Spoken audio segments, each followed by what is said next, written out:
help you bring the harvest in. Mark 4:20. And these are they, Jesus said, which are sown on good ground. Is your ground good? Amen. Your ground is good, such as hear the word and receive it, and bring forth fruit, some 30-fold, some 60, some 100. Now, aren't you going to need some help to bring that in? That's some harvest right there, coming from your born again heart, coming from good ground. And you're going to have this harvest, and you're going to need some help to get it in.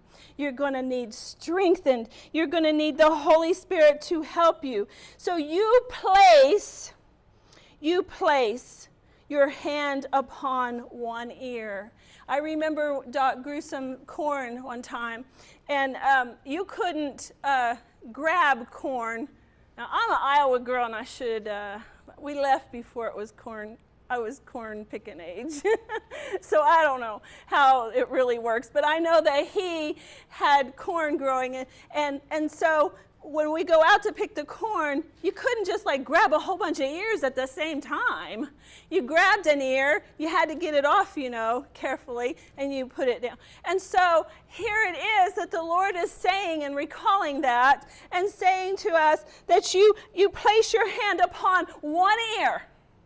Watch this. You place your hand upon one ear. You totally receive. Then moving on to take another. Oh, look, your basket's full. And then he said to me, go to Matthew 14.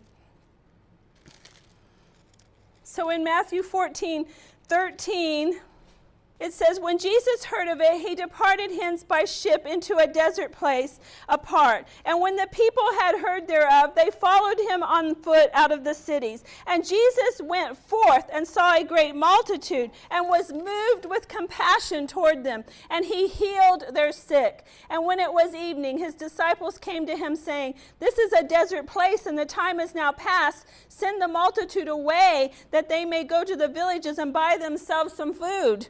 But Jesus said unto them, they need not depart, give them something to eat. And he said unto him, we have here but 5 loaves and 2 fishes.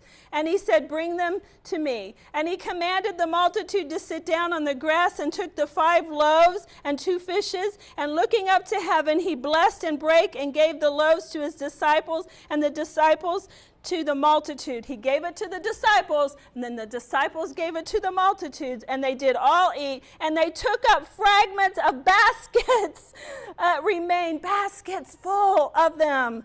Baskets full of them. And the Lord is saying, you place your hand upon one ear.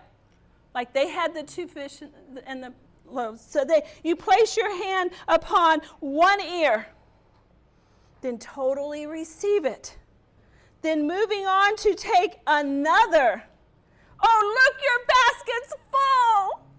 That's supernatural help. That's supernatural help.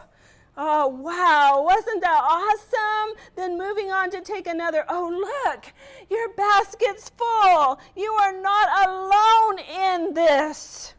You are not alone in this. We ever gather up together. Together. We gather up together. We enjoy what we gather, because it's not just for others, it's for us first. We enjoy what we gather, and then we share it together. We share it together. And then the Lord said, your cup runs over. So in Psalms, to end it, in Psalms 23,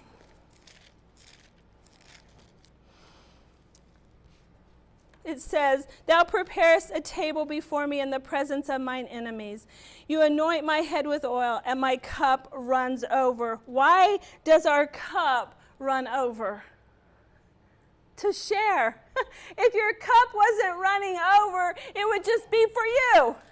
But if your cup is running over, we share. So that's beautiful. That's beautiful. So now we have all these harvests. We have all of this coming in, and we reach out, and then our basket's full. Okay, isn't that awesome? We reach out to take one ear, and our baskets full. That's supernatural. If we are not supernatural, we are superficial. We need to be supernatural children of God, talking like this crazy. We need to be believing God for things that can't just be done in the natural. We are supernatural children. We grab one ear, now our basket's full.